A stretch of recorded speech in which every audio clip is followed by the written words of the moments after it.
Bonjour et bienvenue pour cette dernière vidéo de l'année. Je vous propose de peindre ensemble ce nichoir. Alors voilà la photo à gauche qui m'a inspirée et mon interprétation à droite. Donc comme souvent, c'est pas tout à fait la même chose. Voilà, moi je fais un nichoir un peu fantaisiste, hein, dans la mesure où les fleurs et tout ça que j'ai mis dessus, bon, forcément ne poussent pas sur l'arbre. On va voir tout de suite ensemble le matériel. À gauche, les couleurs que j'ai utilisées, à droite, une palette simplifiée. Le papier, c'est de l'A4 divisé en deux, c'est-à-dire qu'en fait, c'est un demi A4. Et les pinceaux, il faut l'adapter à la taille du dessin, c'est du 6, du 4 et du 2. Le tuto complet est disponible avec, y compris l'esquisse à télécharger si vous n'avez pas envie de dessiner, sur Patreon, hein, sur abonnement, mais sans engagement. Alors, je vais vous montrer en accéléré comment j'ai dessiné, enfin esquissé le nichoir. Donc, si vous avez dessiné, vous avez regardé les vidéos précédentes sur les chalets et puis la maison de fées, c'est exactement la même chose, enfin à peu de choses près. C'est-à-dire que, alors déjà la première chose qu'il faut que décider, si vous voulez des murs droits ou des murs légèrement inclinés, parce que les nichoirs qu'on propose dans le commerce sont les deux en fait, hein. Il y a les deux modèles, donc ça c'est une question de choix. Et une fois que vous avez fait ça, vous mettez votre triangle pour le toit, le parallélogramme qui fait le côté du toit, et ensuite vous mettez vos murs. C'est voilà, c'est la façon de dessiner le plus simple une maison. Et ensuite sur le toit, j'ai tracé des parallèles qui sont des tuiles, parce que moi j'avais envie de faire un toit en tuiles, mais vous pouvez le faire comme vous voulez. Et au niveau des tuiles, il y a deux, si vous optez comme moi pour des tuiles, il y a les deux solutions. Il y a les tuiles, vous pouvez mettre tous vos traits de tuiles, hein, alignés, c'est-à-dire, ou bien vous pouvez le mettre en quinconce comme j'ai fait. Alors je précise que ce ne sont pas des tuiles méditerranéennes, là comme on trouve dans le sud. C'est des tuiles qui sont plus un peu un genre de tomates émaillées comme on faisait avant sur les toits en fait, hein. Voilà, moi j'ai un côté vieille France. Donc j'ai trouvé que ça faisait plus mignon comme ça. Ensuite on fait le bord du toit. Et ensuite une fois qu'on a ça, à peu près au milieu, on fait l'entrée pour l'oiseau. Et ensuite, il faut faire son petit perchoir pour qu'il puisse prendre l'air sur... non pas au balcon, mais bon, pas loin. Et donc, voilà, on fait juste un petit trait avec parallèle. Et alors, ensuite, il faut fermer. Alors, fermer surtout à gauche, parce que à droite, on va mettre des végétaux, donc c'est pas la peine de tracer le trait. Alors, j'ai repris l'idée des fleurs, sauf que moi au lieu de les disséminer, j'en ai fait un peu des fleurs en guirlande. Voilà, donc je les ai mises bleues parce que ça ressortait par rapport au jaune de ma maison, hein. Mais une fois que vous avez compris le principe, vous pouvez personnaliser, c'est exactement comme la maison de fées. Vous pouvez très bien la personnaliser, que ce soit par les couleurs ou par la forme ou par les éléments que vous ajoutez ou que vous retirez. Ça se personnalise après comme on veut et c'est super agréable à faire parce que je sais pas, moi je trouve qu'on retrouve une part de notre enfance quand on fait ça. Mais moi j'aime beaucoup faire ce genre de choses, même si c'est pas très courant, mais j'aime bien. Alors ensuite j'ai fait l'arbre. Alors je me suis inspirée évidemment du modèle. Et là par exemple j'ai commencé avant l'arbre, hein, à placer mes baies de manière à agrémenter un peu la façade.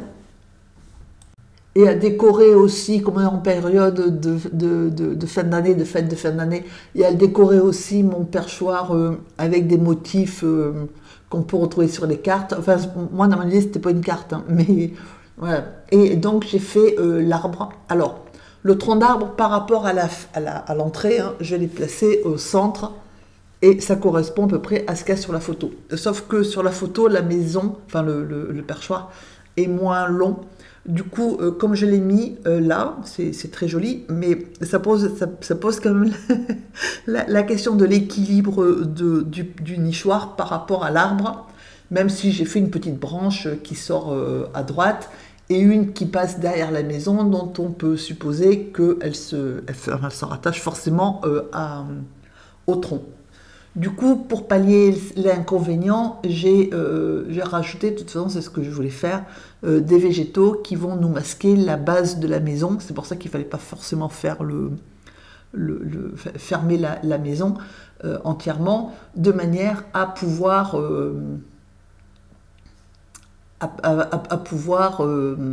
masquer le vide en fait qu'on a entre le tronc et la maison. Voilà, donc vous voyez comment, si on met les murs droits ou les murs inclinés, les murs inclinés ça fait un peu plus oiseau. Voilà, j'ai longtemps hésité parce que je ne savais pas trop où j'allais en fait, hein, et ce que je préférais. Donc moi je fais mes petits essais, en sachant que comme dans mon idée c'était ni une aquarelle à accrocher, ni une carte, ni c'était juste pour m'amuser. J'ai pas cadré mon dessin véritablement, du coup j'ai les branches en haut et à droite qui s'arrêtent au milieu, alors qu'en fait si vous voulez faire autre chose que vous vous amusez comme moi, il faut continuer les branches jusqu'au bord de votre aquarelle. Alors ensuite moi j'ai choisi du jaune. C'est de l'ordre de quinacridone, mais bon voilà, c'est du jaune, parce que le jaune permet, on peut y passer dessus avec du vert, on peut y passer dessus avec du rouge, on peut y passer dessus avec toutes les couleurs. Et du coup, ça m'a évité de me pourrir la vie avec, en peignant les différents éléments, hein, pour ne pas avoir à éviter les éléments qui étaient sur les murs. La seule chose que j'ai évité parce que je voulais trancher et donc mettre du bleu, ce sont les petites fleurs. C'est pour ça que j'ai changé de pinceau, j'ai pris un pinceau plus clair, plus petit pardon, pour pouvoir éviter mes fleurs. Et le deuxième passage dans le mix de couleurs, c'est de l'or de quinacridone moins dilué, qui nous donne cette teinte un peu mordorée. Si vous avez utilisé du jaune, vous pouvez ajouter un tout petit peu de rose, hein, ou d'orange pour teinter un peu votre jaune. Alors ensuite j'ai fait donc l'arbre. Donc j'ai commencé par du bleu, voilà, tranquillement, très dilué, puisque l'objectif c'est pas de faire un arbre bleu. J'ai mis du bleu et par-dessus j'ai mis la terre de sienne brûlée, ce qui fait du marron, voilà. Et une fois que j'ai posé ça, j'ai mis un tout petit peu de sel de table, parce que ça m'amusait bien. Et parce que c'est vraiment pour m'amuser, parce que quand on regarde, ça granule déjà tout seul, donc ça faisait des effets tout seul en fait. J'ai accentué les effets en mettant un petit peu de sel. Alors par contre, vu la taille du dessin, c'est du sel de table. Voilà, et le temps que ça... Alors j'ai fait le toit, mais ça ne présente pas de difficulté. Il faut juste faire attention à ce que le jaune soit sec. J'ai mis mon rouge sur le toit, sans forcément plus de recherche que ça. Et ensuite, j'ai peint des baies avec le pinceau numéro 2. Alors, c'est des baies, j'aurais pu faire du hou, j'aurais pu faire du gui. Alors, j'ai pas fait du gui parce que le gui, c'est jaune, enfin, même si c'est jaune pâle, c'est jaune, et il y a quand même beaucoup de jaune. Et j'ai pas fait de hou parce que j'en ai fait pas mal sur les cartes et j'avais pas envie d'en faire plus. Du coup, j'ai opté pour l'aubépine. Et ensuite, vous prenez le vert, j'ai pris mon vert olive, et j'ai fait j'ai les branches et les quelques feuilles. Et de la même façon, je fais ce que je suis en train de faire là, des tiges avec des feuilles, en sachant que les feuilles sont complètement fantaisistes. C'est pas forcément des feuilles d'aubépine, j'ai fait les feuilles que j'avais envie de faire sur le moment, voilà, toutes simples, tranquilles. Et puis au niveau des fleurs, même si je ne les fais pas tout de suite, je les ferai à un moment donné. J'ai pris du bleu et j'ai fait mes petites fleurs bleues. Alors pourquoi bleu? Parce que ça tranche sur le jaune et que je trouvais qu'il y a déjà beaucoup de rouge.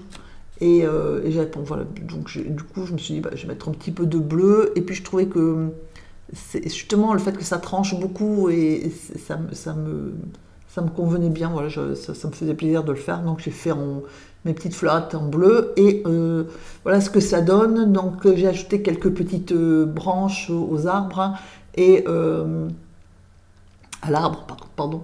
Et puis donc j'ai mis des petites feuilles avec le jaune et un petit peu de rouge pour voilà, montrer quand même que c'est un arbre avec des feuilles.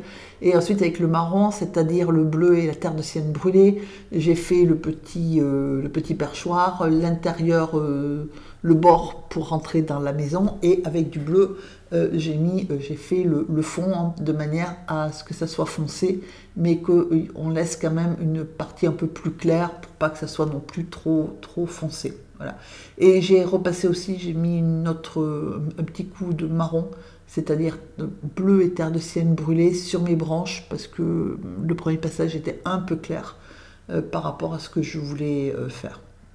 Voilà, donc c'est pas très compliqué à faire, hein, je veux dire, c'est surtout une question de temps et puis d'imagination pour faire votre maison comme vous avez envie de les faire. Et ensuite, j'ai fait les tuiles. Donc en fait, moi dans mon esprit, c'est les tuiles, c'est un peu c'est une forme de tomate émaillée qu'on mettait avant sur les toits il y a longtemps. Et c'est ce style-là que je voulais faire, sauf que voilà, je les ai faites en rouge. Alors ce que je fais là, c'est que vous prenez soit du rouge plus foncé, hein, de type alizarine par exemple, soit moi j'ai fait du mauve avec le bleu et le rouge. Et le pinceau fin, vous dessinez la forme de votre tuile et ensuite vous diffusez avec le pinceau propre et humide de manière à suggérer le dessous de la tuile et donc à le faire passer en 3D. Alors l'idéal c'est d'avoir 2 pinceaux, vous voyez pourquoi? Parce que ça évite de rincer à chaque fois. Voilà.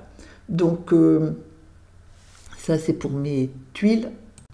Et une fois que c'est sec, j'ai repassé un tout petit peu par endroit, pas partout, un petit peu de rouge avec un petit peu de bleu, enfin de mauve, pour foncer un tout petit peu mes tuiles.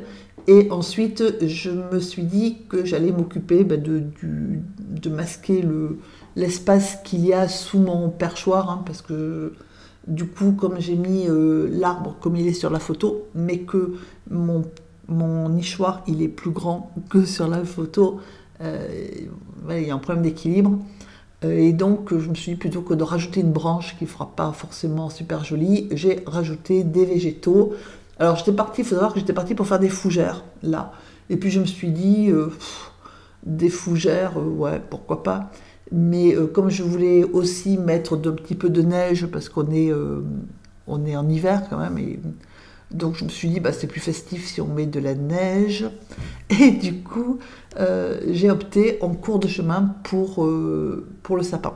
Voilà. Mais moi, c'est souvent, hein, je pars avec une idée et à l'arrivée, c'est autre chose. Mais voilà, donc là, j'ai fait du sapin. Alors, la seule chose qu'il faut faire quand vous faites vos végétaux, que ce soit du sapin, de la fougère ou n'importe quoi d'autre, c'est qu'il faut penser que ça s'enroule autour des branches, et donc il y a des moments où ça passe par-dessus et des moments où ça passe par-dessous, parce que si vous faites passer tout par-dessus, ça va pas.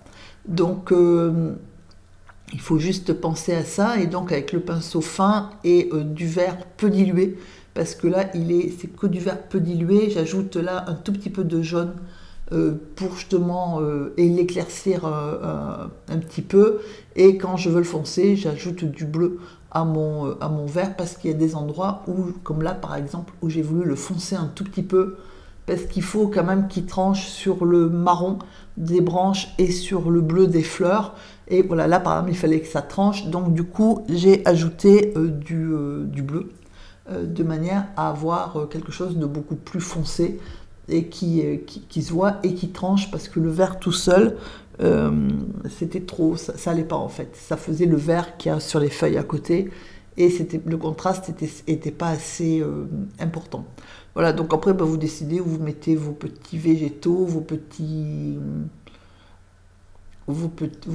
branches de sapin ou de ce que vous voulez, de manière à habiller votre perchoir. Et ce que je vous disais tout à l'heure, là c'est flagrant, j'ai pas continué mes branches, hein, parce que j'ai pas cadré en fait. C'est-à-dire, moi ce que j'appelle cadrer, c'est voir par rapport à la feuille où je termine mon aquarelle, et de manière à soit que ce soit une carte, soit que ce soit encadrable. Et là je l'ai pas fait parce que c'était juste un dessin, enfin une aquarelle comme ça pour me détendre, et voilà, et laisser de temps en temps, ça fait du bien de laisser aller son imagination, hein, vraiment d'exprimer sa créativité sans penser à à rien d'autre. Ça permet de se ressourcer, de se recentrer. Et on passe un super moment à faire quelque chose qui est joli, qui nous plaît, qui correspond à ce que notre imagination vient de créer. Et voilà, ça n'a pas d'autre prétention que ça, hein, juste passer un bon moment, faire quelque chose de joli qui nous fasse plaisir, et puis voilà. Et donc à la fin, alors j'ai ajouté du doré, mais ça ne se voit pas beaucoup parce que quand je l'ai fait, j'ai pas voulu faire de l'aquabronze, donc j'ai pris ce qui restait en rajoutant de l'eau, du coup le doré, et ça se voit sur le papier, mais à l'écran pas tant que ça. J'en ai mis un tout petit peu hein, sur les branches, sur la façade des petits motifs, et j'ai fait des projections, ça se voit pas énormément. Et puis ensuite j'ai pris du blanc et j'ai posé un tout petit peu de neige. Voilà. Donc j'espère que ça vous plaît, que ça va vous décider à vous lancer dans la création. Je vous souhaite une excellente journée et de magnifiques fêtes de fin d'année. Et je vous dis à très bientôt. Joyeux Noël à tous.